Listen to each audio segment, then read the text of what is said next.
2022년 3월 29일 오늘 새벽 말씀은 누가복음 24장 13절부터 35절의 말씀입니다. 그날에 그들 중 둘이 예루살렘에서 25리 되는 엠마오라 하는 마을로 가면서 이 모든 된 일을 서로 이야기하더라. 그들이 서로 이야기하며 문의할 때에 예수께서 가까이 이르러 그들과 동행하시나 그들의 눈이 가리어져서 그인 줄 알아보지 못하거늘 예수께서 이르시되 너희가 길 가면서 서로 주고받고 하는 이야기가 무엇이냐 하시니 두 사람이 슬픈 빛을 띠고 머물러 서더라. 그 한 사람인 글로바라 하는 자가 대답하여 이르되 당신이 예루살렘에 체류하면서도 요즘 거기서 된 일을 혼자만 알지 못하느냐. 이르시되 무슨 일이냐. 이르되 나사렛 예수의 일이니 그는 하나님과 모든 백성 앞에서 말과 일에 능하신 선지자이거늘 우리 대제사장들과 관리들이 사형 판결에 넘겨주어 십자가에 못 박았느니라. 우리는 이 사람이 이스라엘을 속량할 자라고 바랐노라. 이뿐 아니라 이 일이 일어난 지가 사흘째요. 또한 우리 중에 어떤 여자들이 우리로 놀라게 하였으니 이는 그들이 새벽에 무덤에 갔다가 그의 시체는 보지 못하고 와서 그가 살아나셨다 하는 천사들의 나타남을 보았다 함이라.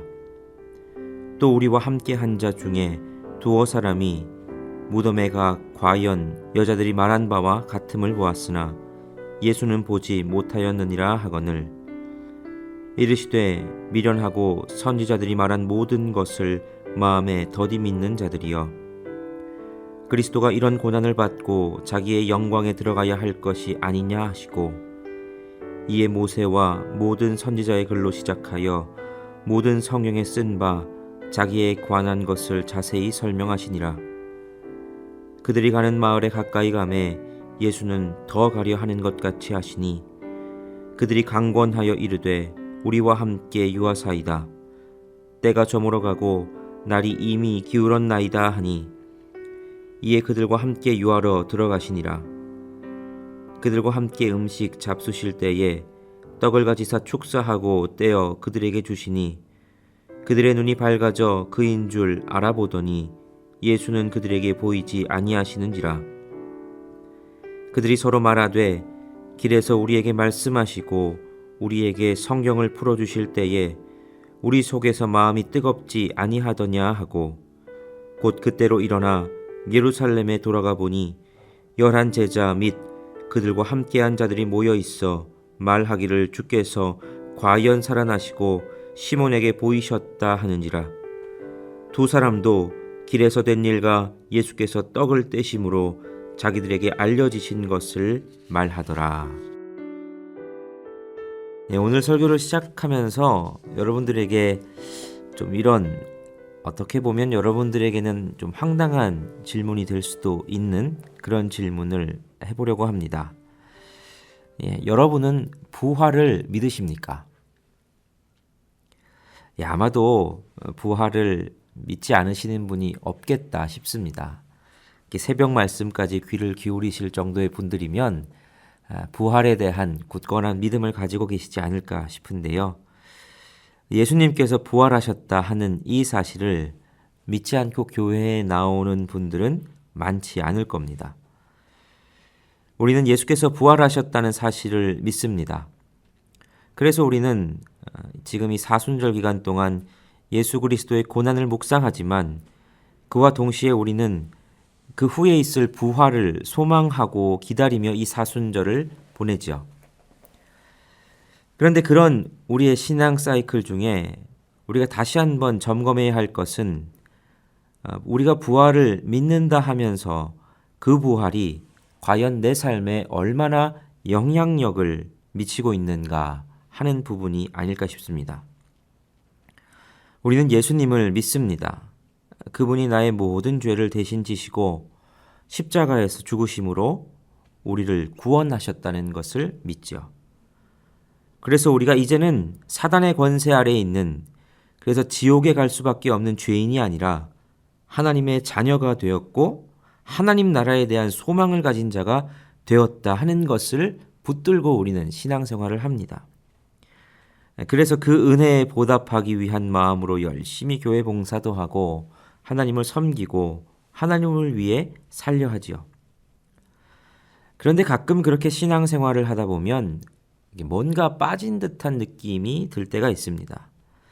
주님을 열심히 따르면서 신앙생활하고 봉사하고 교회 생활하는데 세상에 발을 딛고 세상 사람들의 사는 삶을 돌아보며 내 삶과 비교해보면 고난과 역경도 오고 힘든 일도 있고, 그런데 그 가운데 그리스도인이라고 별다른 능력이 없는 것처럼 보일 때가 있지요. 분명 예수를 믿는데 그 예수를 믿는다는 게, 그리스도인이라는 게 이 세상을 살아가면서 도대체 뭐가 다른가 하는 회의가 들 때가 있습니다. 그런 회의가 들 때 우리는 중요한 것을 놓치고 있음을 깨달아야 합니다. 그것은 바로 부활입니다.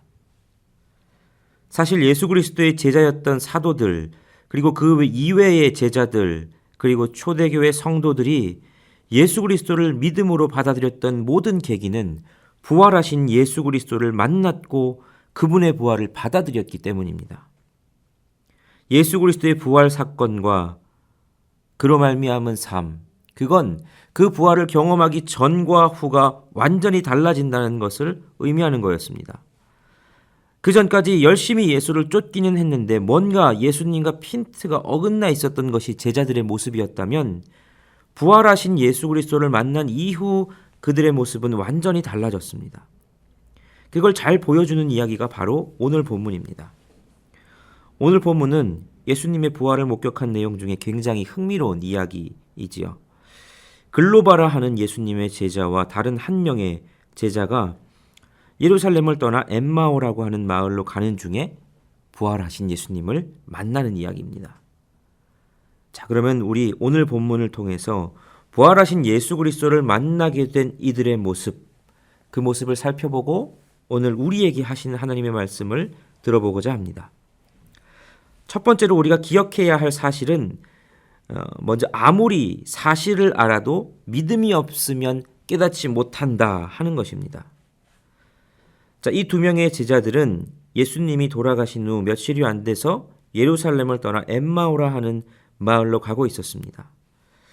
이들이 왜 엠마오로 가고 있었는지는 정확히 알지 못하지만 분명한 것은 이들이 예수님의 제자 무리에 속해 있었고 예수님의 죽음의 모든 과정에 대해 알고 있었을 뿐만 아니라 예수님께서 무덤에 장사되신 후에 어떤 소문까지 들렸는가 하는 것, 즉 어떤 여자들이 예수님께서 살아나셨다는 소식을 천사들로부터 들었고, 또 다른 일련의 무리의 제자들은 진짜 예수님의 무덤에 갔지만 예수님의 시신을 보지 못했다 하는 것도, 이 모든 사실들을 다 이들이 알고 있었습니다. 우리는 여기서 이 글로버와 다른 한 명의 제자의 모습, 이 모습 속에서 하나의 사실을 깨닫지요. 아무리 많은 사실을 알고 있어도 믿음이 없으면 깨닫지 못한다는 겁니다. 이들은 생전에 예수님을 쫓으며 예수님의 가르침에 대해서 듣고 예수님이 행하신 기적을 본 제자였습니다. 19절에서 그는 예수님에 대해서 이렇게 말하지요. 그는 하나님과 모든 백성 앞에서 말과 일에 능하신 선지자이거늘. 자, 예수님의 능력의 말씀, 그것에 대해서도 알 수 있었고 예수님이 어떤 능력으로 이적을 행하시는지, 어떻게 능하신 분이신지도 이들이 알고 있었습니다. 그리고 예수님의 있었던 모든 일들에 대해서 다 알고 있지요. 곁에서 지켜보았고 그분의 죽음과 그 이후의 소문까지도 다 알고 있습니다.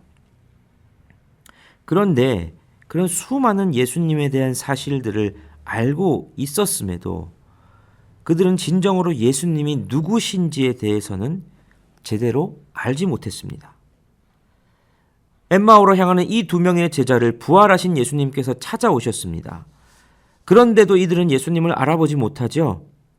그런 그들을 예수님께서 보시면서 그들의 모든 말을 다 들으신 후에 예수님이 그들에게 이렇게 말씀하십니다. 25절입니다.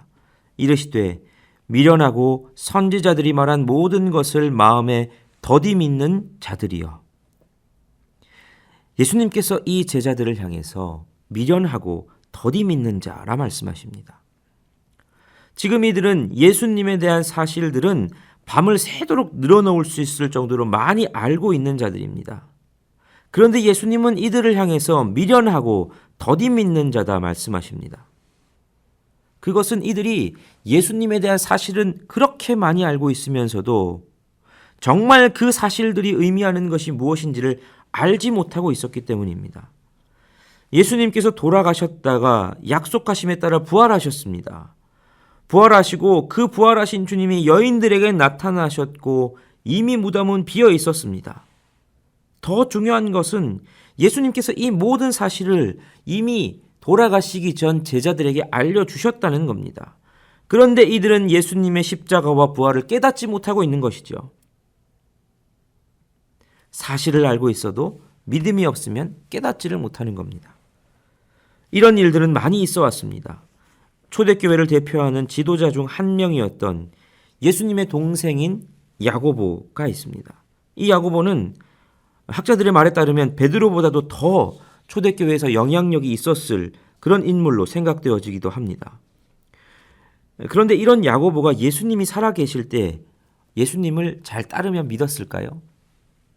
아니죠.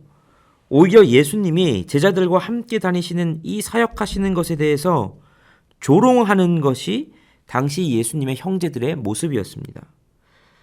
요한복음 7장에 보면 초막절에 형제들이 예수님을 조롱합니다. 지금 여기서 뭐 하는 거냐고, 당신 큰일 하려면 저기 예루살렘으로 가라고, 당신 같은 능력자가 왜 여기 있냐고 말합니다. 그런데 이건 진짜 예수님을 인정해서가 아니라 본문에 보면 형제들이 예수를 믿지 않았기 때문에 그렇게 말했다라고 나오죠. 예수님을 조롱하는 겁니다. 형님이 그렇게 잘났으면 왜 여기 이러고 있습니까? 저기 유대 땅 좋은 곳 예루살렘 같은 데 가서 좀 큰 물에서 놀아야 하는 거 아닙니까? 이러며 조롱하는 거죠. 그런데 그런 야고보가 왜 갑자기 초대교회를 대표하는 지도자가 되었을까요? 성경에는 나오지 않지만 그건 분명 야고보의 모든 인생, 모든 가치관을 바꿔놓을 정도로 충격적인 일을 경험했기 때문이었을 겁니다. 그리고 그것은 당연히 부활하신 예수님을 만난 사건이었을 겁니다. 여기서 우리는 또 중요한 사실 한 가지를 알게 됩니다. 바로 부활은 변화시키는 능력이라는 겁니다.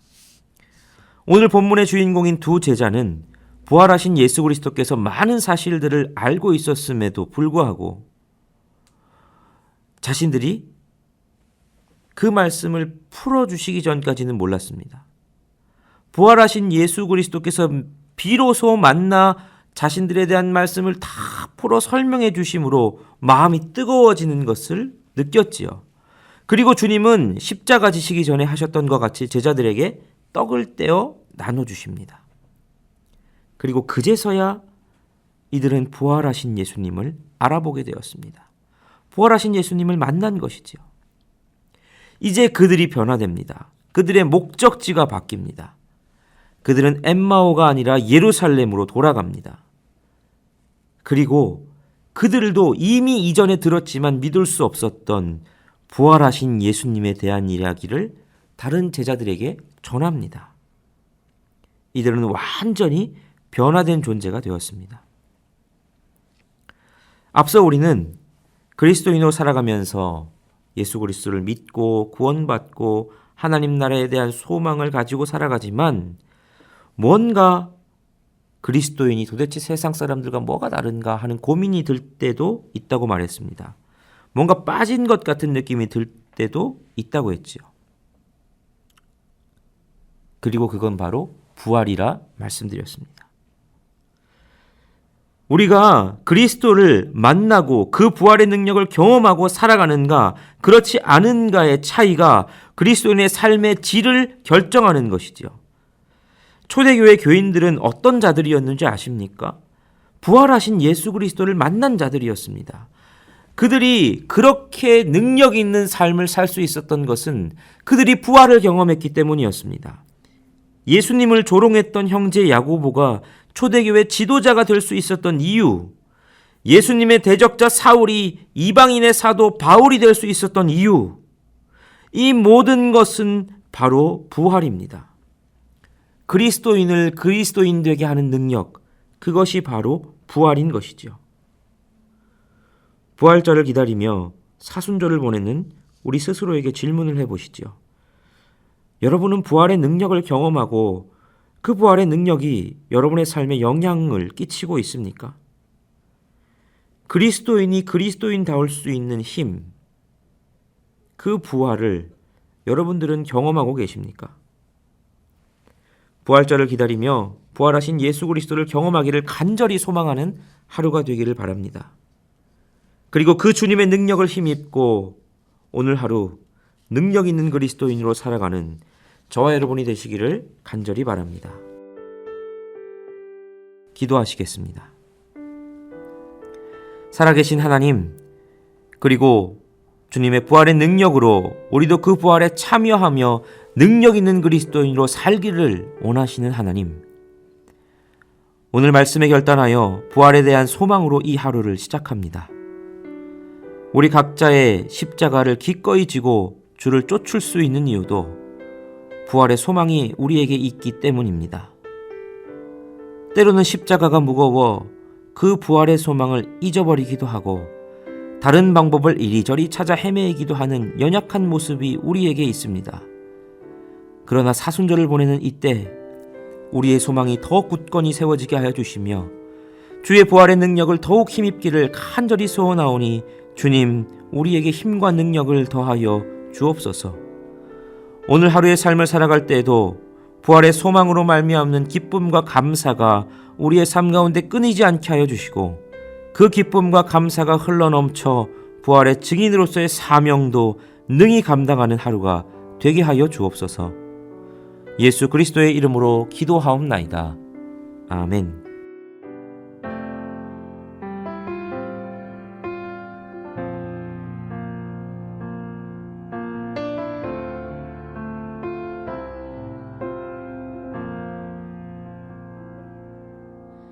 이 땅 위에 오신 하나님의 본체 십자가에 달리사 우리 죄 사셨네. 하나님이 그를 지극히 높여 모든 이름 위에 뛰어난 이름을 주사 예수 이름 앞에 절하고 모든 입이 주를 시네. 영광 중에 오실 주를 보리라. 선포해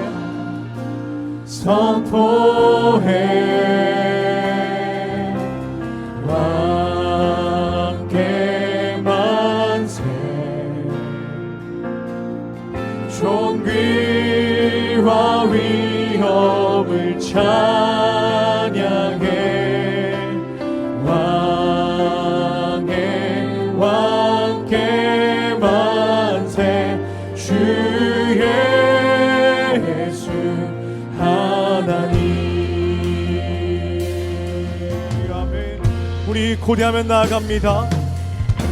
우리 고대하네 주님 오실 그날 다시 사신 왕의 영광 이 땅을 비추네. 사단의 권세는 주 앞에 무너져. 아멘. 생명과 진리의 주 권세 가장 높도다. 우리 예수 이름 앞에 절하고 모든 입이 주를 시네. 영광 중에 오실 주님을, 영광 중에 오실 주를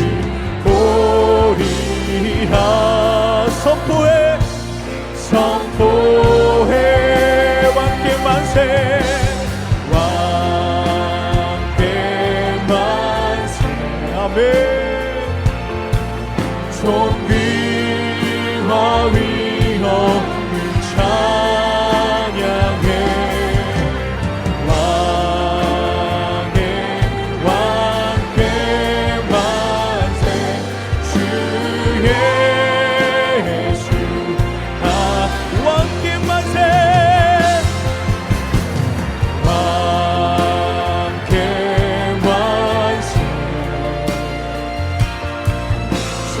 존귀와 위엄을 찬양해 왕의 왕께 만세 주 예수 하나님 왕께 만세 왕께 만세 존귀와 위엄을 찬양해 왕의 왕께 만세 주 예수 하나님. 우리의 왕 되신 주님께 다시 한번 모든 감사 영광의 박수 올려드리며 나아갑시다. 아멘. 왕 되신 주님을 높여드립니다.